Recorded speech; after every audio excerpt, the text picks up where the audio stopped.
우리 하나님 말씀 구약 성경 사무엘하 14장 1절 말씀입니다. 찾으신 줄 알고 봉독 드리겠습니다. 스루야의 아들 요압은 왕의 마음이 압살롬에게 향한 것을 알고 드고아로 사람을 보내어 거기에서 지혜로운 한 여자를 데려와 그 여자에게 말했다. 부탁이니 당신은 상주인 것처럼 상복을 입으시오. 그러나 기름은 바르지 말고 마치 죽은 자를 위해 오랫동안 슬퍼하는 여자처럼 꾸미고 나서 왕께 나가서 이렇게 말하시오. 하고 요압은 그 여자에게 할 말을 일러 주었다. 우선 3절까지 봉독드렸습니다. 우리는 지금 하나님의 언약 성취의 그 위대하고 놀라운 드라마 같은 다윗 왕을 통해서 하나님께서 통치 언약을 이루시고 나라를 언약대로 하나님께서 천년의 역사 이전에 이미 약속하신 대로 다윗을 통해서 그 나라를 하나님의 능력으로 하나님의 신실함으로 건립한 이후 그 나라를 철두철미하게 하나님의 장중에서 보호해 가시는 하나님의 언약 성취의 신실한 섭리를 우리가 지금 확인하고 있습니다. 하나님은 하나님의 능력을 얼마든지 그 나라를 일거에라도 순식간에라도 여러분과 저에게도 얼마든지 이룰 수 있는 하나님이지만 하나님이 은혜로 되어진다는 것, 하나님의 전능의 솜씨로 되어진다는 것, 하나님의 궁극적 긍휼과 자비로 이루어진다는 걸 우리로 하여금 깊이 있게 각인시키고 깨닫게 하기 위해서는 다윗 이후에 이 밧세바 사건 이후에 타락과 비극의 역사가 반드시 필요했다 하는 것을 지금 확인하고 있습니다. 다윗이 사울 왕에 의해서도 전반기 삶 속에 나라가 이루어지기 전에도 얼마나 많은 시련과 눈물의 골짜기를 거쳐가야 했던 다윗. 그러나 하나님께서 다윗을 붙들어 주셨고 신실한 하나님의 능력과 섭리를 따라서 나라를 나라를 세워 주셔서 다윗에게 그 많은 찬양을 만들어내신 하나님입니다. 결국 에베소서가 말하는 대로 우리가 이 땅에 지어진 것은 하나님의 은혜의 영광을 찬송하게 하려고, 찬미되게 하려고, 여러분과 제 인생 송두리째가 하나님의 능력과 하나님의 자비의 손길에 있다는 것을 깨닫게 하기 위해서 하나님 우리를 창조하시고 지금도 교회의 멤버가 되어 하나님 나라를 경험하며 그 맛을 보며 살아가게 하시는 것은 여러분과 저로 하여금 자랑치 못하고 하나님의 은혜와 능력만을 자랑케 하려고, 찬송케 하려고 하나님께서 그렇게 인도하셨다고. 그렇게 신약의 기자들은 이 구약의 언약 성취 사건은 그리스도 안에서 성취되고 여호와 하나님만을 자랑케 하려는 섭리로 그렇게 구체적이고 명시적으로 그렇게 설명을 해 주십니다. 오늘 본문은 그런 다윗 왕국을 보호해 가시는데 다윗을 하나님께서 타락 가운데 두심으로 얼마나 다윗이 자기의 행위로는, 자기의 공로로는 그 나라를 결코 세울 수 없는 존재임을 하나님께서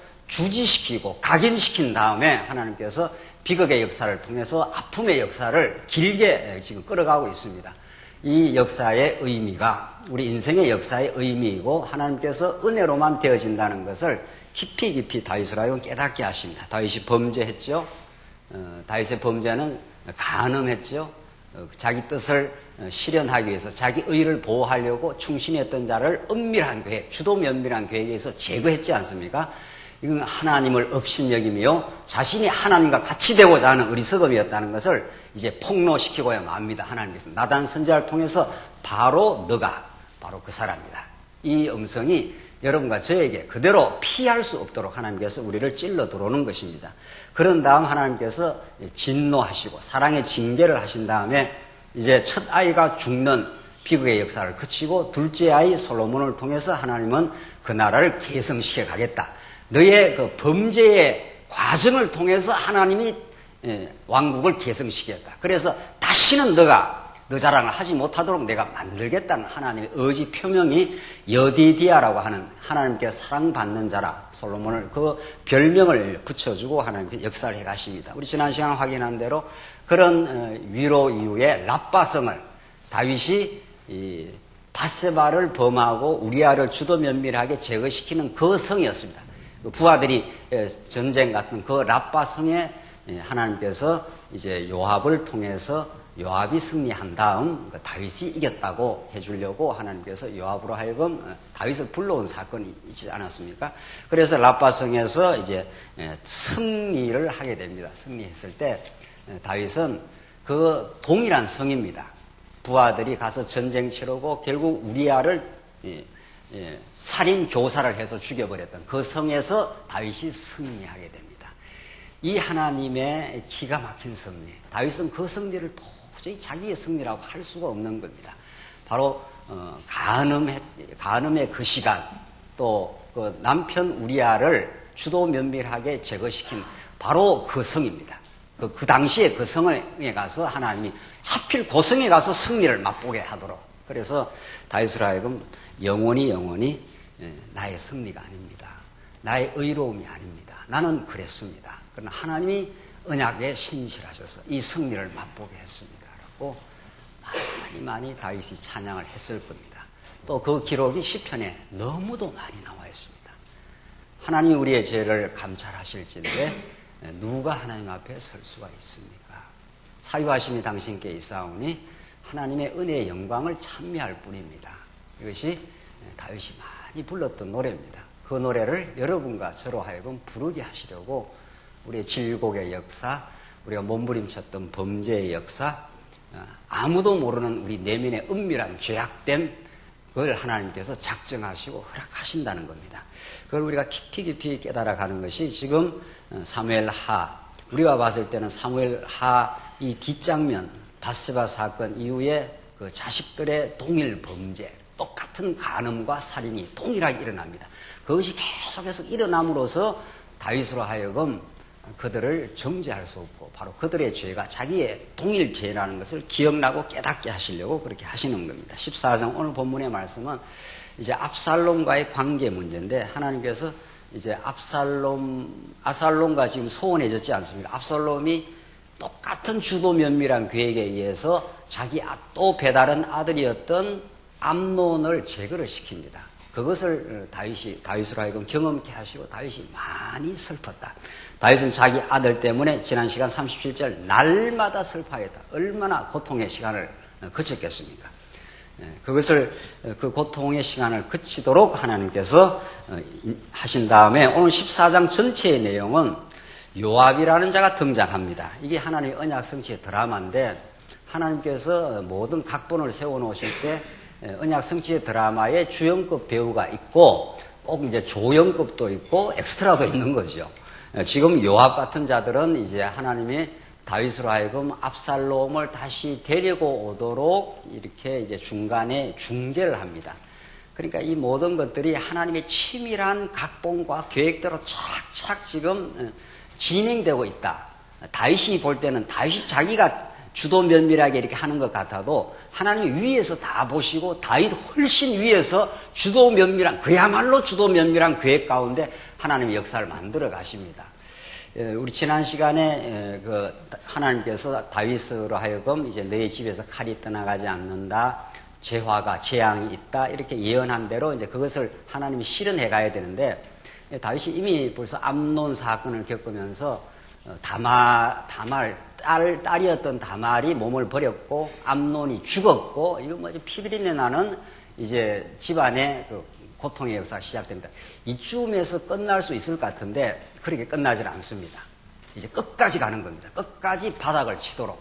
그래서 다윗으로 하여금 정말 자기 의를 노래하지 못하도록 압살롬이 이제 자신을 제거하는 그 기가 막힌 현장으로 이제 몰려갑니다. 그것이 이제 오늘 본문 14장에서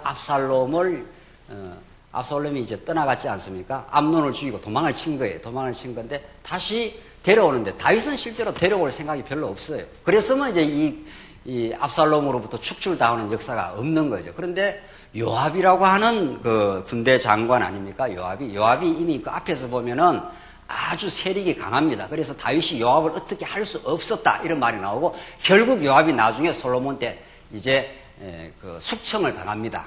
그러니까 다윗 솔로몬 편에 서지 않고 결국 하나님의 언약의 편에 서지 않으므로 숙청을 당하는데, 이 요압이 이제 14절 보십시오. 1절 수라의 아들 요압은 왕의 마음이 압살롬에게로 향한 것을 알고 드고아로 사람을 보내어 거기서 지혜로운 한 여자를 데리고 그 여자에게 말했다. 부탁이니 당신은 상주인 것처럼 상복을 입으시오. 그러나 기름은 바르지 말고 마치 죽은 자를 위해 오랫동안 슬퍼하는 여자처럼 꾸미고 나서 왕께 나아가서 이렇게 말하시오. 하고 요압은 그 여자에게 할 말을 일러주었다. 그러니까 딱 눈치를 보니까 마음이 압살롬으로 간단 말이죠.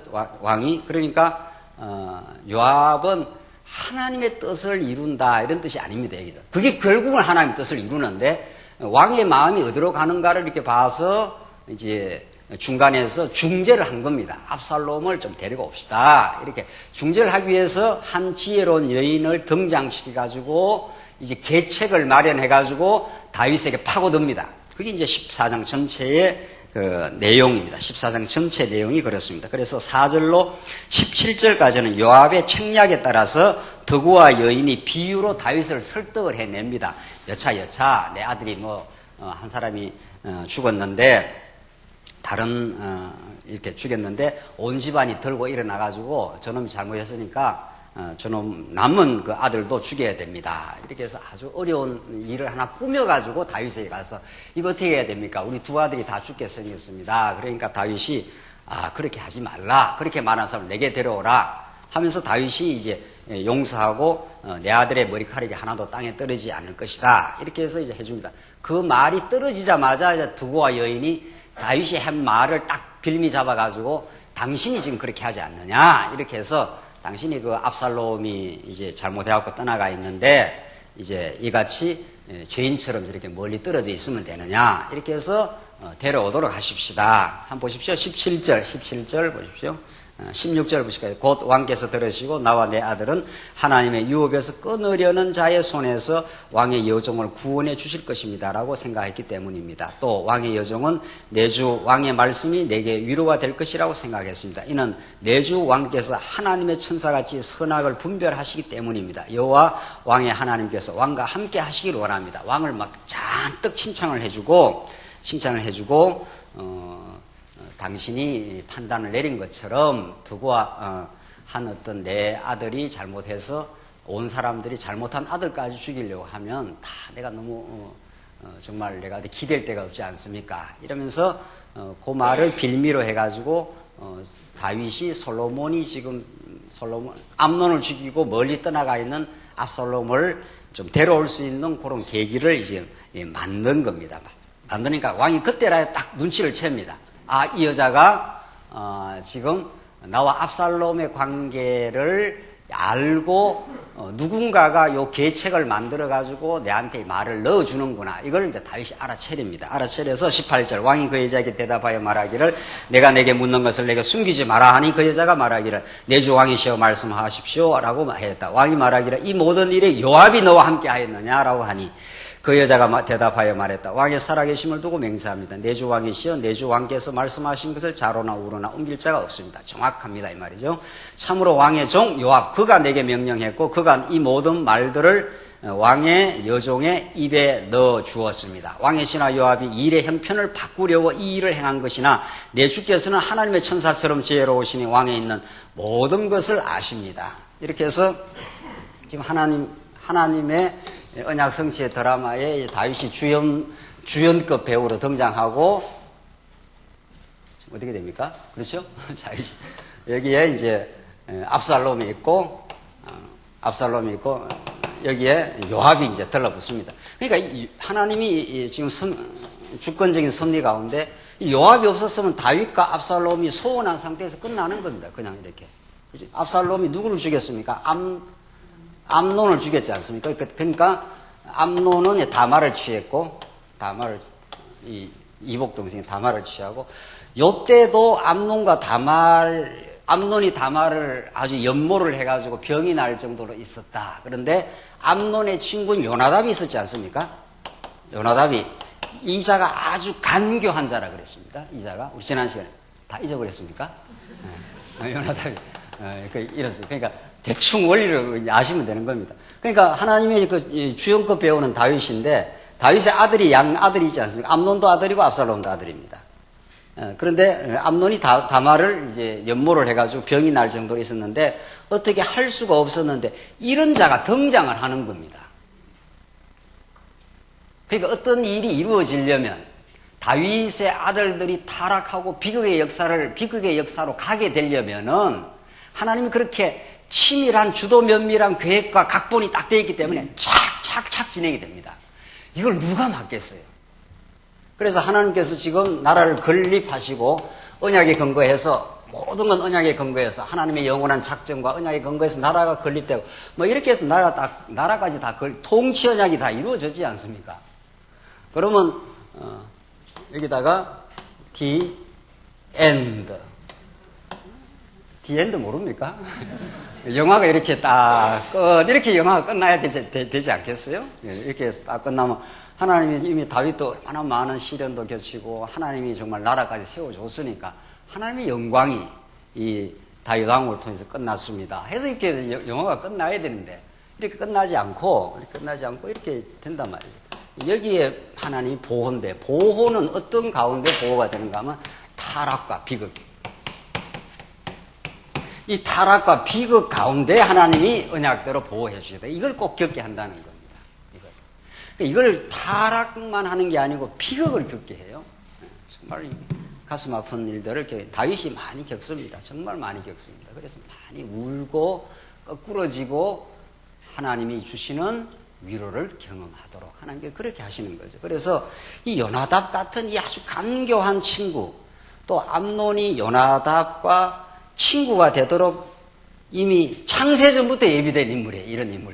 이런 인물들이. 그렇지 않습니까? 그러니까 이 간교한 친구가 있으니까 요나답이 암논한테 이렇게 저렇게 계획을 세워서 이렇게 하면 암논을 범할 수 있습니다. 이런 자가 생긴다는 거예요. 이걸 이제 조영급 배우라 그래요. 조영급. 이게 이제 다윗이 주영급 배우고 이 각본을 누가 다 세워놓으셨고 하나님이 세워놓고 그러니까 이걸 착착 타락과 비극의 코스로 타락과 비극의 코스로 가면서 넘치는 하나님의 은혜로운 보호를 경험하도록 그렇게 하신다는 거예요. 그래서 이것이 언약 백성들의 삶입니다. 하나님의 섭리하는 삶의 모습인 거죠. 이 코스로 안 갈 수가 없다는 거예요. 이 코스로.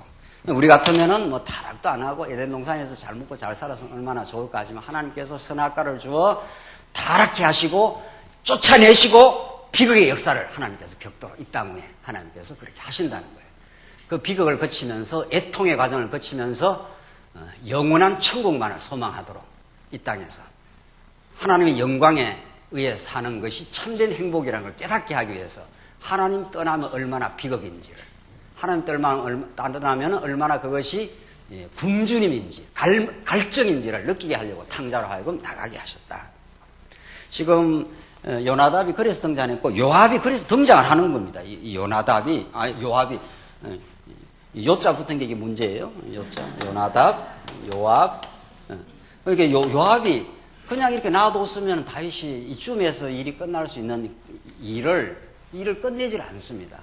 압살롬한테 계책을 만들라고 여차여차해서 압살롬이 이렇게 나가 있는데 당신이 이 사람을 데리고 와야 되지 않겠는가. 그러니까 다윗도 하나님의 뜻보다는 인간적으로 끌려 들어간 거예요. 그 틈새를 늘 파고듭니다. 틈새를.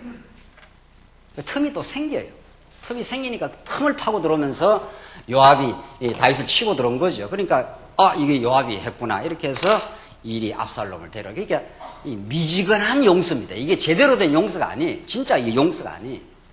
이미 다윗이 진짜 하나님 뜻으로 알고 압살롬을 통해서 압살롬의 범죄, 그 살인 사건이 곧 나로부터 나온 것이라는 걸 진짜 알고 이걸 진짜 깨달은 게 아니고 그냥 싫은 거예요. 싫지만 또 아들이라서 끌리는 거예요.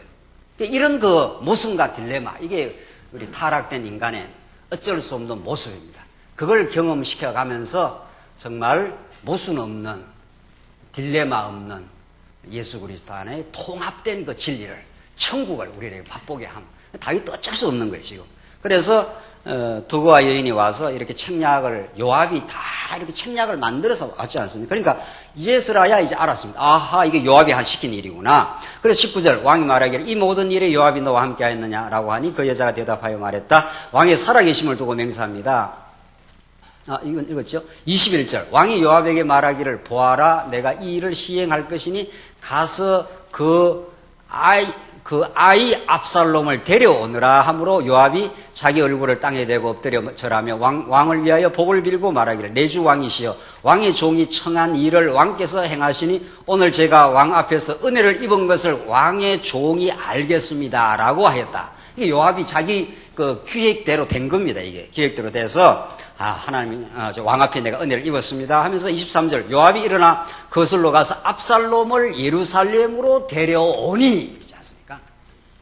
이게 이제 화근이라고 화근이. 이게 다윗으로 하여금 이게 엄청난 이제 축출 사건이 이제 벌어지는 이 비극의 역사를 이제 만나요. 그러나 자 보십시오. 이 비극이 없기를 바라는 거죠. 우리는 그렇잖아요. 우리는 우리 삶 속에 이미 타락은 일어난 거고 타락으로 말미암아 이 땅에 수많은 비극의 역사, 동족 상잔의 역사 이것은 겉으로 드러나는 비극이죠. 우리 내면의 비극이 더 많은 겁니다. 사실은 미워하고 시기하고 죽여버리고 제거시켜버리고 뭐 얼마든지 있는 겁니다. 이게 다 비극입니다. 심지어 가족까지도. 그래서 우리는 타락이 없기를 바라고 비극이 없기를 우리 인간 인지 산정은 바라는 거 아닙니까? 그러나 하나님의 뜻은 하나님의 뜻대로 되는 거 아닙니까? 하나님의 뜻대로 돼요. 자, 이걸 왜 나라가 건립되어서 끝나면 딱 좋을 것 같은 다윗 왕국을 하나님께서 연장을 시키고 밧세바 사건을 일으켰다는 거예요. 그러니까 지난 시간에도 말씀드린 대로 이 다윗 생애에서 이 밧세바 사건은 이전과 이후를 완전히 갈라내는 분기점입니다. 완전히 갈라내는. 이전에 깨달았던 하나님에 대한 인식과 이후에 깨닫는 하나님의 인식은 하늘과 땅으로 달라요.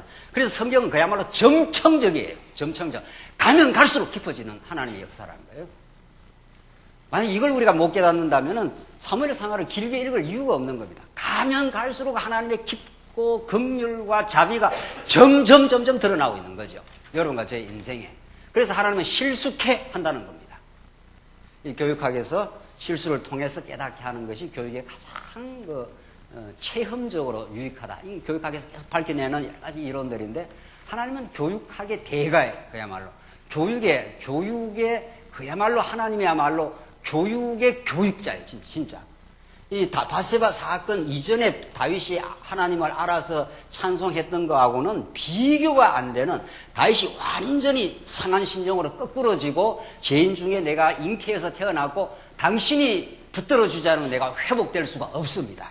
라고 시편 51편에서 완전히 거꾸러졌던 다윗. 그래서 넘치는 하나님의 은혜를 노래했던 다윗. 이렇게 점점 역사가 진행될수록 우리 인생의 역사가 점점 하나님께서 길게 진행될수록 점점 하나님의 은혜의 영광만이 더 드러나도록 하나님께 그렇게 만들어 가신다는 겁니다.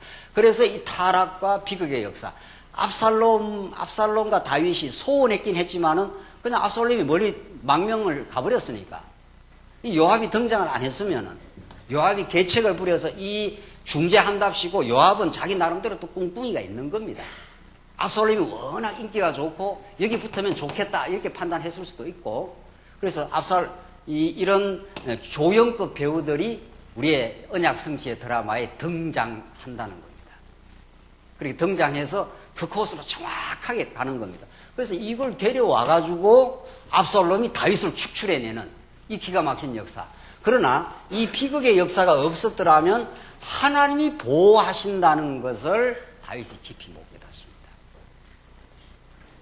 그래서 이 타락과 비극은 하나님의 언약 성취 역사 가운데 필연적으로 있어야 한다. 이렇게 된 거죠. 요셉이 얼마나 비극을 겪습니까? 요셉이 겪었던 어린 시절의 그 비극은 형들을 보면은 죽여버리고 싶다. 이랬을 거예요. 그 인지상정으로는, 인간의 마음으로는 내가 너를 용서할 수 없다. 이렇게 했을 거예요. 그렇지 않아요? 그 어린 그 요셉을 그렇게 젊은 시절 짓밟아버리고 망가뜨려버린 그 형들. 그 보디발의 아내는 요셉이 어떻게 생각을 했겠습니까? 만나기만 만나면 너는 어떻게 해버리고 싶다? 그렇게 하나님께서 요셉을 승리하십니다. 안 그런 성도가 없다는 거죠. 이 땅에 안 그러면 그게 불택자라는 거예요. 택한 백성은 반드시 하나님 안에서의 기쁨과 회복과 하나님 안에서의 보호와 은혜를 느끼게 하시려고 이 타락과 비극을 하나님께서 일으킨다는 겁니다. 그 일으키는데 누가 등장한다고요? 요런 강교한 누가 등장해요? 요나답이 등장하고 또 누가 등장해요? 요압이 등장을 하지 않습니까? 그러니까 이 드라마를 누가 제작을 해놨기 때문에 누가 각본을 누가 써놨습니까? 언제 써놨습니까? 창세 전에 하나님이 각본을 쓰셔요. 이때는 요압 등장 이렇게 하면 등장이 하게 되어 있어요. 그 하나님의 그 프로그램과 그 계획표에는 이때는 요나답이 등장하라 이렇게 하면 그 요나답이 탁 등장하게 되어 있어요. 그래서 다윗이 기가 막힌 아픔의 세월을 다 경험하지만은 이것이 다윗을 다윗 되게 만들어 가시고 하나님의 은혜가 은혜임을 하나님은 원래 은혜로우신 분인데 하나님은 원래 영광스러운 분인데 문제는 깨달아야 될 거 아닙니까? 그래서 여러분과 저를 이 고통 많은 이 광야 같은 세월을 거쳐가면서 하나님께서 더 깨달아가도록 더 배우도록 그래서 우리 천국 가서 우리가 하나님 만나면 많이 어떻게 주의 일을 하다 왔습니다. 이따고 소리 하면 안 된다는 거 아니에요? 내가 많이 주의 일을 통해서 하나님의 은혜를 어떻게 해요? 배우고 왔습니다. 그럼 잘했다, 수고했다. 이렇게 할 거 아니에요? 우리를 틀림없습니다. 하나님은 여러분과 저를 동원 안 시켜도 얼마든지 하나님의 일을 하십니다. 얼마든지 하시죠. 지금 중국의 수많은 하나님의 택한 백성들을 이 말씀운동 말씀을 들으라. 한마디로 하면 빛이 있으라 하시면 빛이 있게 되는 그 절대 권능의 하나님. 하필이면 우리냐 말이죠. 하필이면 여러분과 저를 사용하셔서 이 시대의 말씀운동의 멤버로 부르시고 하나님께서 우리를 사용하셔서 하시는 것은 기가 막힌 역사죠. 이거는 정말. 우리 아니더라도 아무도 등장 안 시키도 없는 데서 빛이 있으라 하면 빛을 만들어내시는 하나님이 중국의 전부 성도들이 말씀운동 멤버가 되어라 하면 지금 되지면 안 될 거나 있나요? 복잡하게 비행기 타고 갈 거나 있나요? 하나님 많이 배우다 왔습니다. 하나님 은혜임을 알았습니다. 다윗으로 하여금 그 찬양을 만드시려고 이 타락과 비극의 역사를 다윗은 다시는 보고 싶지 않았던 그 역사를 세상이 자기 아들놈한테 축출되는 그 비극의 역사를 온몸으로 경험해야 되는 그 역사를 하나님께서 인도하신다. 이건 두말할 나위 없이 장차 오신 메시아 사건이 그대로 적중되는 사건입니다. 구약에 나타나는 모든 사건들을 다 묶어서 예수 그리스도 안에 적중되는 예수 그리스도는 피조물인 인간들로부터 축출당하는 저주를 십자가에서 온몸으로 다 겪으시고 하나님의 사랑을 우리에게 확정하셨노라 이렇게 말합니다. 그러니까 타락과 비극의 역사 그 이야기가 깊을수록 우리에게 드러나는 하나님의 은혜는 더욱 청량할 수 있도록 하나님의 은혜는 우리에게 드러나고 깨달아지고 그 은혜로 살아갑니다라고 하나님께서 우리를 인도해 가십니다. 그래서 21절 다시 보십시오. 왕이 요압에게 말하기를 보아라 내가 이 일을 시행할 것이니 가서 그 아이 압살롬을 데려오너라. 이 인간은 끌린 거예요. 압살롬을 이게 사실은 데려오지 말았어야 되는데 말았어야 되는 데가 아니라 데려오도록 하나님께서 이미 요압의 계책을 마련해 놓고 중재 사건을 마련해 놓고 다윗도 인간인지라 압살롬이 끌리기도 하면서 요압이 끌고 들어옵니다. 그래서 24절 왜 다윗이 어중간했다는 걸 알 수 있는가 하면은 이 다윗이 자기가 진짜 하늘의 기쁨을 가지고 용서의 어떤 확신을 가지고 한 게 아닙니다. 24절에서 나타나는데 23절 보십시오. 요압이 일어나 구슬로 가서 압살롬을 예루살렘으로 데려오니 왕이 말하기를 그를 자기 집으로 돌아가게 하고 내 얼굴을 보지 뭐라고 그럽니까? 못하게 하라. 이걸 봐서 다윗이 아직 마음이 다 안 풀린 겁니다. 왜? 누구를 죽이는 놈이니까 이게. 그러니까 아버지 입장에서는 암놈도 아들이고 압살롬도 아들이거든요.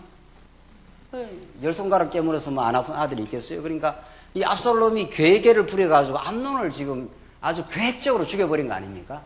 이걸 다윗이 들었기 때문에 압살롬은 참 이게 기가 막힌 양가 감정을 갖고 있는 겁니다. 아들이기 때문에 이거 죽이도 살리도 못하고 그러나 다른 또 아들을 죽여버린 압살롬 이게 다윗이 자기 감정을 어떻게 할 수가 없어요. 우리가 우리 감정을 컨트롤 못합니다. 하나님께 우리를 죄악 가운데 던져두시면은 우리는 어떤 어려움을 겪으면 우리의 감정으로 용서할 수 없어요. 우리 감정으로는 어떻게 할 도리가 없다니까요. 그래서 우리가 하나님 앞으로 십자가 앞으로 나가는 겁니다. 우리는 어떤 어려움을 겪으면 그걸 대갚아주고 싶은 내 영광이 훼손되었다고 하면 그 영광을 거꾸로 갚아주고 싶어하는 내 영광이 훼손된 만큼 오히려 더 많이 이렇게 되는 거예요. 그래서 이 땅 위에 전쟁의 역사, 비극의 역사는 끝나지 않습니다. 그 안에 하나님의 아들 예수 그리스도가 그 사이로 개입하고 들어가야만 해소가 돼요. 그래야 화목화해가 돼요. 고린도 교회 고린도 전후서를 여러분들 자세히 다시 읽어보시면은 단합이 안 되지 않습니까? 단합이 안 됩니다.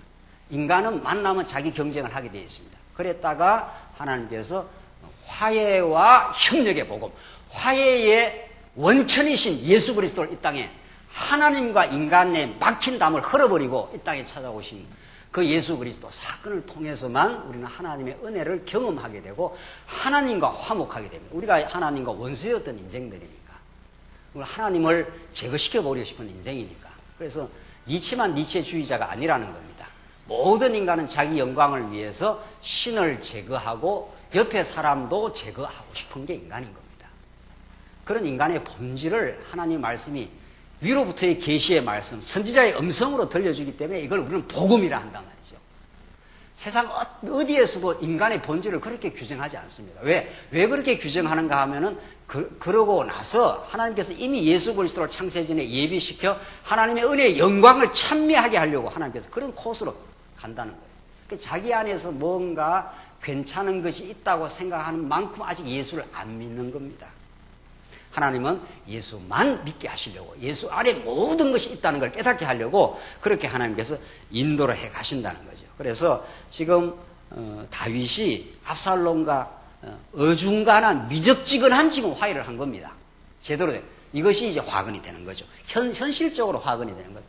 그러나 이게 하나님의 계획이었기 때문에 이 압살롬의 다윗 역사 가운데 지금 언약 성취의 하나님의 언약 성취의 역사 가운데 최대 지금 위기를 봉착하게 됩니다. 다윗은 사울왕한테 쫓겨다닌 거는 이 정도는 아니에요.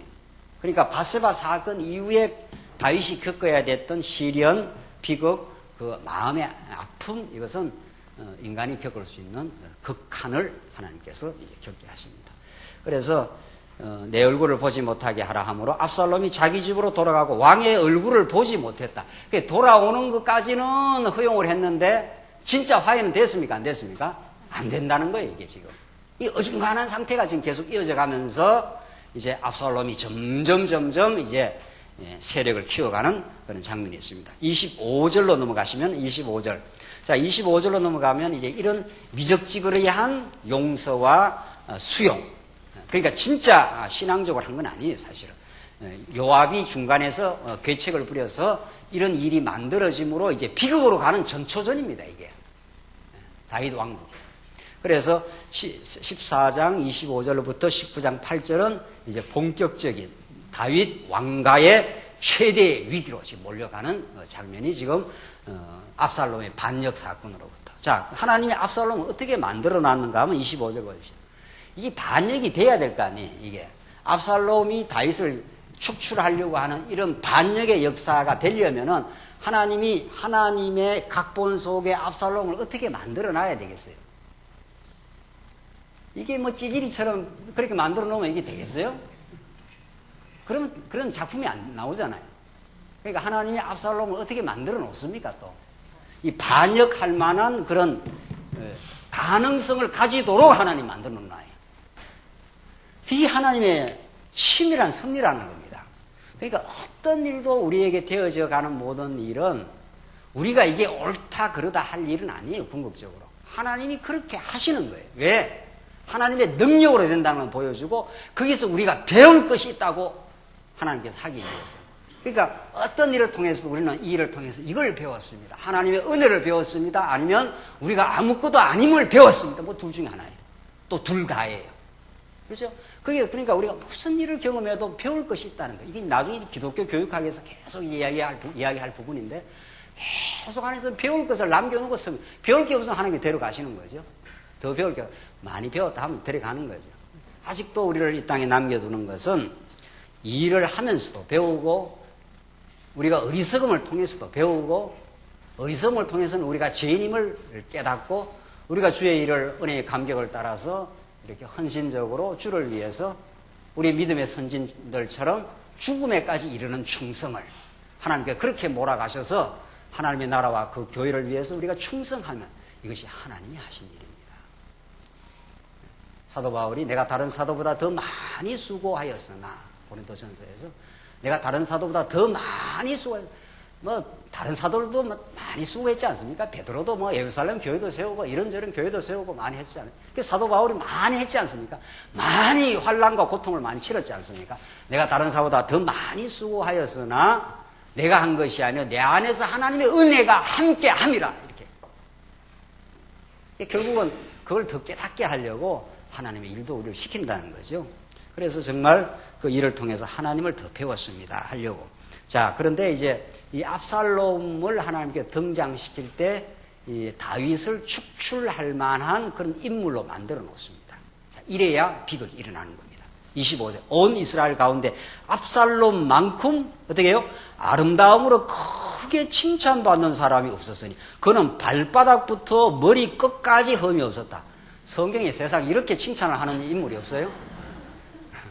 성경에 이렇게 한 인물에 대해서 이렇게 찬사와 칭찬의 인물이 없어요. 이 다윗이 이게 주연 배우인데 이 조연이 이렇게 기가 막힌 인물이 하나 등장을 하는 거죠. 참 묘하지 않나요?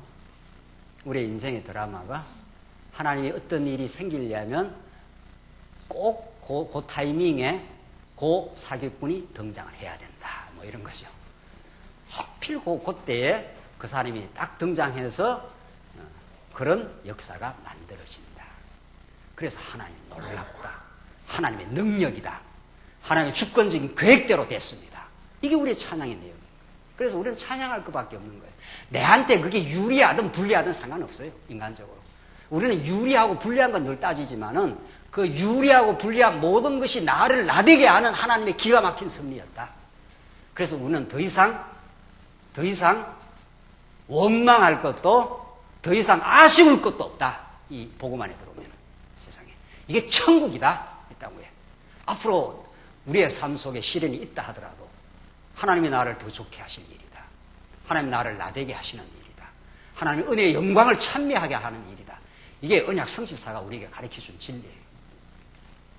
더 이상도 아쉬움도 없다. 지금 죽어도 상관없다. 하나님이 살려놓으시면은 우리 목숨이 다하는 날까지. 오늘 우리 장로님 설교하는데 너무 좋아요. 호흡이 있는 자마다 어떻게 하라고요? 여호와를 어떻게 해요? 우리 찬양할 것밖에 없어요. 찬양할 것밖에. 우리 이 말씀 깨닫고 나면 호흡이 끝날 때까지 찬양하다가 천국 가서는 영원히 찬양할 거 아니에요. 어린 양 예수 그리스도의 그 보혈의 피로 하나님의 은혜로 우리가 이 천국의 은혜로 왔습니다라고 영원히 찬양할 거 아니에요. 우리는 이런 복음을 듣고 있습니다. 아쉬움이 없는 복음이에요. 정말 한없는 무한한 하나님의 경륜과 그 깊이 속에서 타락을 작정하시고 비극의 코스로 인도하시면서 그 눈물의 골짜기로 다윗을 통과시키면서 애통하는 자 복이 있나니 그가 위로를 받을 것이라. 애통 없는 인생 없어요. 그래서 하나님은 압살롬으로 하여금 이렇게 세상에 이렇게 칭찬받을 만한 인생으로 만들어 놓으니까 백성들이 압살롬한테 와 끌려가지 않습니까? 그렇게 만들어 놔요. 그래야 다윗이 축출당하지요. 그래야 다윗이 눈물 골짜기로 지나가지요. 그래야 회복할 때 그 기쁨을 만끽하지요. 하나님이 당신이 회복하게 했습니다. 당신이 이 나라를 세운다고 하시더니만 내가 밧세바 사건을 겪고 내 몰골과 내 어리석음을 하나님께서 경험케 하시더니만 하나님의 능력과 하나님의 은혜로 내가 이 나라를 회복하게 되었습니다. 당신이 찬양받기에 합당하신 분이십니다. 이렇게 되는 거죠. 이 찬양을 만들어내신 하나님. 우리가 찬양하는 게 아니라 찬양을 만들어내신다고요. 하나님이 찬양거리를 우리에게 주어서 영원히 찬양하도록, 그래서 영원히 행복하도록 우리 피조 인생이 하나님이 최고, 하나님 최고입니다. 이렇게 찬양할 때 우리 행복이 있지 않아요? 가짜 행복은 내가 잘났다고, 내가 이 일을 했다고. 이게 얼마나 비극적이고 비열한 어리석은 비극인지 몰라요. 내가 이 일을 했다고. 그게 얼마나 그게 고통스러운 코스로 가는 겁니까? 그러면 누가 안 알아주면 얼마나 힘들겠어요. 하나님이 하셨다고. 하나님 은혜가 나를 사로잡았다고. 당신이 하신 일이라고 할 때만 펄펄 살아나지 않습니까? 우리가 당신이 나를 비극과 타락과 비굴의 코스로 인도하셨지만, 그래서 고통의 눈물을 흘리기도 했지만, 당신이 나를 위로하시고 당신이 나를 새롭게 하시고 당신이 하나님의 나라를 이루고야 말았습니다. 우리가 그 백성 되게 했습니다. 지금 그 코스로 가고 있는 거예요. 그렇게 하시려고 압살롬을 세상에 이렇게 칭찬받는 인생으로 만들어놔서 사람들이 따르도록 한다는 거예요. 26절. 그의 머리털이 무거워서 그는 매년 연말마다 자기 머리를 깎았는데, 머리를 깎을 때 그의 머리털을 달아보면 왕의 저울로 200세겔이었다. 머리털도 얼마나 머리털이 많이 나고 한지, 이 머리털 때문에 멋쟁이 압살롬이 머리털 때문에 또 어떻게 했다는 거예요? 죽었다는 거 아니에요. 하나님이 인간이 하나님을 모르면 그 잘난 것이 그게 뭐가 되는 겁니까? 그게 망조가 되는 거예요. 그게 망조가. 그래서 사도 바울이 내가 약할 그때가 곧 어떻게 해요? 강함이라고 그렇게 말해요. 하나님 우리를 약하게 해놔요. 오히려 멋지게 해놓으면 그게 이제 자기가 쓰러질 자리예요. 오히려. 지금 그렇지 않습니까? 정확한 거죠. 하나님 우리를 약하게 하시고 우리를 몸부림치게 하시고 죄악 가운데 헛으면서 자기 의가 없음을 깨닫게 하시고 했던 지난날의 모든 역사는 내가 약할 때 곧 우리를 구원하시고 우리의 하나님의 사랑이 확정이 되시고 언약 성취의 그 위대한 경륜을 보여주시는 하나님의 역사라고. 압살롬이 그렇게 멋지게 잘생긴 것 때문에, 머리털이 그렇게 잘생긴 것 때문에 그게 죽을 요인이 될 줄이야 누가 알았냐 말이죠. 그래서 우리는 이 땅에서는 죽을 거에 사는 거고 살려고 하는 게 죽는 거고 하는 말씀이 정확하게 맞는 겁니다. 27절. 압살롬이가 아들 셋과 딸 하나가 태어났으니 그 딸의 이름은 다말이었고 용모가 아름다웠다. 28절 보십시오. 압살롬이 얼마나 치밀한, 아주 한 번 작정하면 끝까지 이 계획을 가지고 밀어붙이는 그런 인생인가 하는 것이 28절 34절 잘 나와 있습니다. 하나님이 그런 성품까지 만들어줬어요. 이 압살롬, 이 망할 성품을 준 거예요, 사실. 이 다윗을 몰아내면 어떡하겠다는 거예요. 결국 압살롬이 죽지 않습니까? 그런데 하나님이 압살롬을 그렇게 또 만들어 놓습니다. 하나님의 각본에 하나님의 그 캐릭터를 그렇게 딱 만들어 놔요. 그 28절 보시면은 압살롬이 예루살렘에서 2년 동안 머물렀으나 왕의 얼굴을 보지 못했다. 그러니까 다윗은 압살롬하고 안 좋은 겁니다. 안 좋기도 하고 알 수 없는 아들이기도 하고 그런 거예요. 또 다른 아들을 죽인 이 놈이니까 도대체. 그러니까 이게 도대체 아들이 죽는 걸 경험한 아버지야말로 그 뭐 이루 말할 수 없는 거죠. 이게 이 아들이라서도 어쩔 수도 없는 거예요. 그래서 2년 동안 부르질 않은 겁니다. 이게. 그러니까 아까분의 그 화해라는 것이 미적지근한 화해예요. 제대로 된 화해가 아닌 거죠. 그게 이제 화근이 또 되는 거죠. 그래서 29절. 압살롬이 요압을 왕에게 보내려고 사람을 요압에게 보냈으나 그는 오려고 하지 아니하였으므로 다시 두 번째 사람을 보냈으나 역시 오려고 하지 않았다. 자, 압살롬이 요압을 왕에게 보내려고 좀 다시 적극적인 좀 중재를 해달라. 처음에 중재도 요압이 했으니까 이렇게 미지근하게 2년 동안 떨어져 있어도 되겠느냐. 요압은 그러니까 중재만 한번 해놓고는 그 다음에 네가 알아서 하든지 알아. 이렇게 요압은 빠져버린 거예요. 그러니까 이 압살롬이 2년이나 기다려도 다윗 왕의 무슨 허락이 떨어져야 어떤 액션을 취하겠는데 이게 안 되는 거 아니에요. 그러니까 압살롬이 얼마나 한번 마음먹었다 하면은 끝까지 아주 밀어붙이는. 그러니까 암논을, 배달은 동생이지만 동생을 죽인 거 아닙니까? 이런 압살롬이. 이러니까 나중에 이 다윗이 얼마나 곤혹을 겪겠어요. 30절. 압살롬이 자기 종들에게 말하기를 보아라. 요압의 밭이 내 밭 옆에 있고 거기에 그의 보리가 있으니 가서 그곳에 불을 질러라. 함으로 압살롬의 종들이 그 밭에 불을 질렀다. 불을 확 질러버리라는 거예요. 그러면 놀래가지고 이제 무슨 일이 날 거 아니냐 이거입니다. 31절. 요압이 일어나 압살롬의 집으로 가서 그에게 말하기를 왜 당신의 종들이 내 밭에 불을 질렀습니까? 라고 하니 압살롬이 요압에게 말하기를 보시오. 내가 당신께 사람을 보내 이리로 오시오. 라고 말한 것은 내가 당신을 왕께 보내어 왜 내가 거술에서 돌아오게 했습니까? 내가 거기에 계속 있는 것이 내게 좋을 뻔했습니다. 라고 말하려 한 것이요. 이게 지금 원망을 하는 겁니다. 왜 내가 거술에 있을 때 그냥 놔두지 괜히 돌아오라 해가지고 어중간하게 2년 동안 왕의 얼굴 한번 못 보고 이렇게 지내느냐. 지금 그런 말입니다. 그러면서 이제 요압을 막 밀어붙이는 겁니다. 다그치는 거예요. 그러므로 이제 내가 왕의 얼굴을 뵙고자 하니 만일 내게 죄가 있으면 왕께서 나를 죽이도록 해 주십시오. 라고 하였다. 요압이 왕에게 가서 보고하자 왕이 압살롬을 부르므로 그가 왕에게 가서 왕의 앞에서 얼굴을 땅에 대고 절하니 왕이 압살롬에게 입 맞추었다. 화해했다. 지금 그 말입니다. 그래서 압살롬이 왕과 화해를 해야 그 다음 액션이 이제 가능해지는데 아예 불러버리지 않으면 액션 자체가 곤란하니까 움직이지 못하니까 그렇게 해서 압살롬이 밀어다 붙이다시피 요압을 밀어다 붙이시피 해서 중재를 서게 해가지고 결국 다윗과 화해하게 됩니다. 그러니까 이거는 다윗이 하려고 한 게 아니고 요압이 먼저 나섰고 이 각본에 어떻게 되어 있다고요? 하나님이 요압의 마음을 어떻게 해요? 움직이지 않습니까? 여기서 먼저 움직여가지고 1차 어중간한 화해지만은 그렇게 되고 그 다음에 압살롬을 밀어붙여가지고 압살롬이 요압을 밀어붙여서 다윗과 입맞추는 역사가 일어납니다. 오늘 이 본문 내용을 읽으시면서 우리는 이 사건이 중요한 게 아니고 이런 사건을 하나님께서 경륜하시는 전포갈적인 하나님의 언약 성취의 경륜이 중요한 겁니다. 하나님이 꼭 등장시킬 때 등장시키고 빼나갈 때 빼게 만들으시면서 하나님이 당신의 뜻을 이루어 가시는 이 섭리를 우리가 깊이 있게 알 때 우리는 하나님의 전폭 의지할 수밖에 없는 인생이구나. 이걸 우리는 깊이 깨달아갑니다.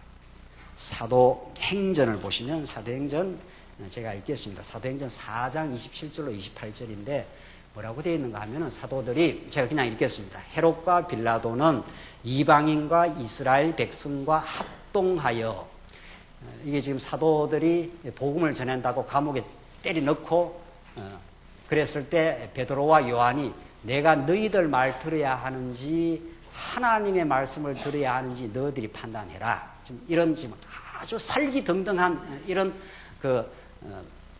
바리새인과 종교 지도자들이 지금 부활의 진리를 전하는 자들에게 지금 밀어붙이고 있는 그런 장면에 베드로와 요한이 지금 응답을 하는 겁니다. 내가 너희들 말 들어야 되는지 하나님의 말씀을 들어야 되는지 너희들이 판단해.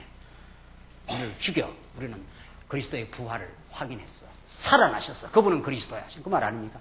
그러면서 지금 이 4장 내용이 계속 진행이 되는데 여기서 사도들이 뭐라 그런가 하면은 헤롯과 빌라도는 이방인과 이스라엘 백성과 구약은 이런 인물들이 등장하지만 예수 그리스도 주에는 헤롯과 빌라도와 이스라엘 백성과 이방인 이렇게 등장을 해요.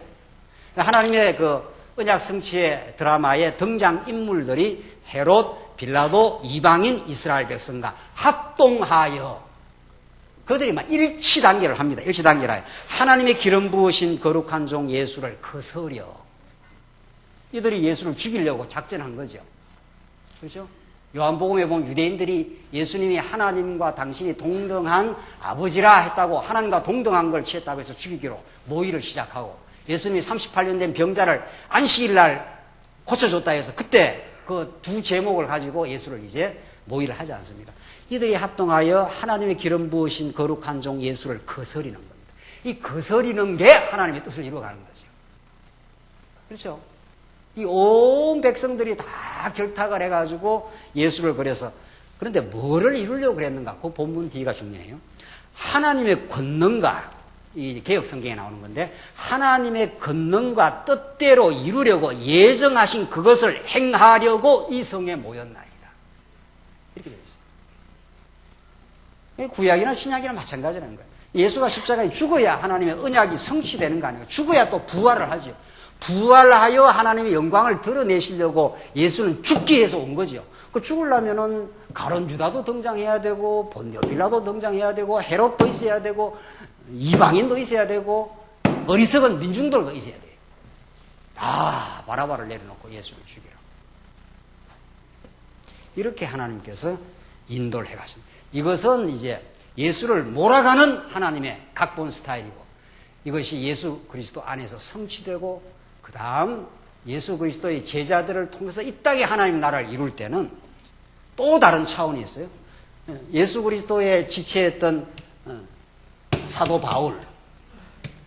바울과 동역하는 동역자들을 하나님께서 이렇게 붙여요. 그래서 하나님 나라를 이루어요. 그러니까 예수는 죽기 위해서 왔기 때문에 전부 악당들이 단합해서 예수를 죽이는 거고, 그래야 부활하실 거 아니에요. 그 다음 하나님께서 사도 바울을 한 모델 케이스로 사도행전은 등장시키고, 사도 바울이 가는 곳곳마다 동역자를 붙여나가요. 이건 한번 찾아봅시다. 사도행전 17장 보십시오. 18장 1절입니다. 사도행전 18장 1절. 이 일 후에, 사도행전 18장입니다. 18장. 하나님의 언약 성취의 경륜을 어떤 기가 막힌 각본과 당신의 제작 스토리를 따라서 지금 이끌어 가시는가. 이 18장 1절. 이 일 후에 바울이 아테네를 떠나 고린도로 갔다. 거기서 본도 태생인 아굴라라고 하는 어떤 유대인을 만났는데, 그는 글라우디오는 누굽니까? 로마 황제 이름이에요. 로마 황제가 글라우디오. 모든 유대인들에게 로마를 떠나라고 명령하였습니다. 이게 실제 초대교회에 있었던 사건 아닙니까? 역사적 사건이에요, 이게. 로마 황제 글라우디오가 유대인들을 다 축출 명령을 초대교회에 내린 거예요, 이 당시에. 자, 그러니까 브리스길라와 아굴라가 어디에 살았다는 겁니까? 그러니까 로마에 살았던 사람이에요, 로마에. 그런데 이 로마 황제가 무슨 심통이 났는지 이 심통을 하나님이 쓰신다는 거 아니에요? 그 하나님이 심통까지 썼어요? 이게 글라우디오거든요.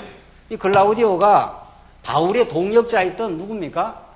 브리스길라와 아굴라예요. 이걸 로마서 16장 2절에 가면은 브리스길라와 아굴라가 바울을 위하여 목숨을 내놨다 그래요. 물론 그것은 궁극적으로 예수 그리스도를 위해서 목숨을 한 동역자가 돼요. 자, 우리는 지금 하나님의 비극의 역사가 일어날 때도 이런저런 주연급 배우와 조연급 배우들을 등장시켜서 하나님의 치밀한 계획 따라서 이끌어 가시는데, 하나님의 언약 성취의 십자가 사건과 부활이 있기 위해서도 그 십자가 부활을 통해서 하나님 나라가 이 땅에 이루어지는 그 복음 전파의 하나님의 한 모델로, 바울은 한 모델이에요. 바울이 위대한 게 아니고 바울이 한 모델이라고, 하나님의 경륜을 보여주는 한 모델이었는데, 글라우디오를 등장시켜요. 글라우디오가 그 당시 로마 황제 아닙니까? 그런데 황제가 너희들 유대인들은 다 나가! 이렇게 했다는 거예요. 세상에 이렇게 하나님의 교회가 이 땅 위에 세워지기 위해서 로마 제국 황제의 마음이 어떻게 한다는 겁니까? 움직인다는 거예요. 우리 말씀운동이 이 땅 위에 결국 하나님의 역사를 만들어내고야 마실 이 말씀운동을 위해서 지금 세계사가, 한국사가, 중국사가 지금 움직여요. 지난 주간 중국 동포들하고 잠깐 말씀을 나누면서 이 말씀을 그대로 전달했어요. 그분들이 지금 등소평이 개방 개혁 정책을 안 해서 우리 한국에 올 수 있습니까? 안 왔으면 이 말씀 들을 수 있습니까? 중국의 역사를 지금 누가 움직입니까? 후진타오가 움직이죠. 후진타오가 지금 모든 결정을 내리고 있지 않나요? 이렇게 하자, 저렇게 하자, 이렇게 하자. 그 후진타오 이전에 누굽니까? 누가 있고, 그 다음에 등소평이 있었지 않았어요? 등소평이가 결정을 내린 거예요. 틀림없이. 등소평이. 이래서는 안 되겠다. 그렇지? 정치는 공산당 정치를 하되 경제는 자본주의를 받아들여라. 이렇게 해서 개혁 정책을 시행하라. 이렇게 딱 등소평이 그 5척인지 6척인지 그 등소평이가 중국 대륙을 먹여 살렸다는 거 아니에요? 그래서 지금도 중국에 가면은 모택통과 등소평을 그렇게 중시한다는 거예요. 등소평이 한 게 아니고 미안하지만 하나님이 그래야 중국 동포가 어디 오니까 어디 한국에 와서 이 말씀 운동 듣고 이제 중국 갈 거니까. 그래서 지금 여기 조성석 동포들은 마음이 아주 뜨거워요. 빨리 우리에게 가르쳐 달라. 우리는 곧 갈 사람들 아니냐. 우리 이 동네가 본부가 별로 안 뜨거운 것 같아요, 지금. 그래요? 우리는 곧 돌아갈 사람들이다. 성경 전체를 가르쳐 달라. 정말 그래요. 오늘 그러니까 사도행전의 역사는 오늘 사도행전 18장에 로마 황제 글라우디의 마음을 움직여가지고, 그러니까 하나님이 브리스길라와 아굴라가 사도 바울과 고린도에서 만나게 해서 그 당시 로마 제국의 역사를 이렇게 저렇게 움직인다니까요. 성경 그렇게 안 보입니까?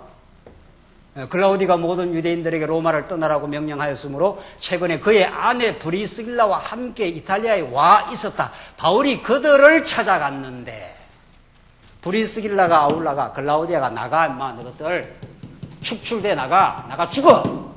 로마 여기 못 살아. 이렇게 한 거 아니에요. 이 사람들이 고향 떠나서 기가 막힌 축출을 당한 거 아닙니까? 그렇죠? 고향 떠난다는 게 보통 일입니까? 그게 다. 그래서 축출당해서 밀려가지고 고린도에 와 있는데 누구를 만난다고요? 이 기가 막힌 역사 말이죠. 이 바울과 이 브리스길라와 아굴라, 로마서 16장 제가 읽어드리죠. 16장 2절, 16장 3절이네요. 로마서 16장 3절. 그리스도 예수님 안에서 나의 동역자인 브리스가와 아굴레에게 문안하여라. 그들은 나의 목숨을 위하여 자신들의 목을 내놓았으니 나뿐만 아니라 이방인의 모든 교회도 그들에게 감사하고 있다. 이렇게 되어 있어요. 세상에 이런 동역자를 만나요. 세상에 이런 동역자 한 사람만 만나면 우리는 이 땅 위에 교회를 세워가는데 정말 이런 동역자를 만나기를 우리 바라는 거죠. 그렇죠? 이게 피상적인 이 교제로 이게 하나님 나라가 이 땅에 안 이루어져요. 절대로 이루어질 리가 없어요. 이 땅 위에. 정말 이게 복음이다. 이 복음을 위해서 우리는 함께 죽고 사는 것이다. 이런 동역자를 우리는 진짜 만나기 원하는 거죠. 하나님이 그런 동역자를 만나게 했어요. 하나님이 글라우디오를 마음을 움직여가지고 브리스길라 아굴라가 로마의 고향에서 쫓겨나서 축출당해서 떠밀려 간 것이 고린도인데 거기에 바울이 딱 가 있었고 정확하게 만나요. 업이 같음으로 천막 짓는 입을 하면서 그 땅에 하나님의 나라를 마게도냐 반도에 하나님의 교회가 세워져 가는데 브리스길라와 아굴라 바울과 동력을 했다는 거 아닙니까? 그걸 바울이 꼬박꼬박 로마서 16장에서 기록하면서 이들을 기억해 주라.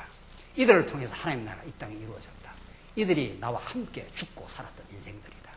하나님이 그렇게 이 땅에 하나님의 나라를 이루어 가십니다. 하나님 오늘 이 본문의 말씀 타락과 비극의 역사 다윗이 사울왕에 쫓겨다닐 때도 400명 아둘람 굴에서 환난당한 자 빚진 자들과 아둘람 굴에서 그 고통과 그 고통의 시간을 보내면서 하나님이 하실 걸 기다렸던 다윗이 나라를 건립하고 타락과 비극의 역사를 통해서 다시 하나님이 하신 걸 깨닫고 그 역사는 도도하게 예수 그리스도에게 성취되고 오늘 사도 바울을 통해서 브리스길라와 아굴라를 만나 그 땅 위에 하나님 나라를 이루어갔던 하나님께서 이 시대에 여러분과 저를 이 말씀 운동의 동력자로 부르신 겁니다. 우리는 이제 어린아이와 같은 신앙이 아니라는 겁니다. 이 땅에 하나님 나라를 위해서 함께 우리가 죽기를 함께 살기를 바라는 동역자 우리를 불러주신 그 기이하고 놀라운 하나님의 은혜를 우리가 기억하는 복된 삶 되길 바랍니다. 기도하십시다. 자비하신 하나님 아버지 은혜를 감사합니다. 하나님 이 땅 위에 진리를 함께하는 동역자를 통해서 하나님 이 땅 위에 나라를 이루어 가실 터인데 하나님이 온 우주의 온 역사의 경륜을 당신이 작정하시고 뜻대로 이루어 가시면서 이 각본을 이루어 가시고 계십니다. 하나님 우리를 이 말씀 운동에 두시고 이 언약의 말씀을 듣게 하셔서 참으로 감사합니다. 하늘의 평화를 가지고 이 평화를 나누어 주어 가는데 우리를 하나님 사용해 주시옵소서. 예수님 이름으로 기도하옵나이다. 아멘.